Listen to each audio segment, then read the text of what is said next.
এই রাখ, তরমুজ কাটার আগে আমার একটা কথা আছে। যদি তরমুজ লাল না হয় তুই ঘরেতে বেরিয়ে যাবি গা। চান্স তো আর বারবার পাওয়া যায় না। ল এলা কাট।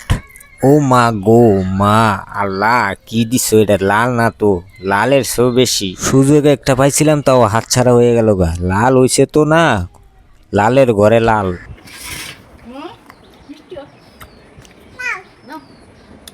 কেন জানি মনে হচ্ছে আমি রসমালাই খাচ্ছি।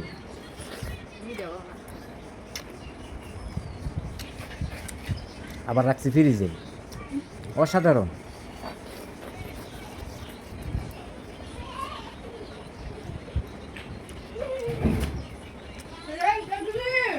তো গাইস, আপনারা যখন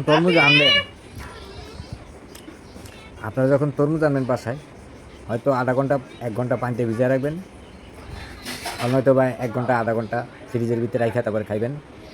খুব খুব অসাধারণ লাগবে।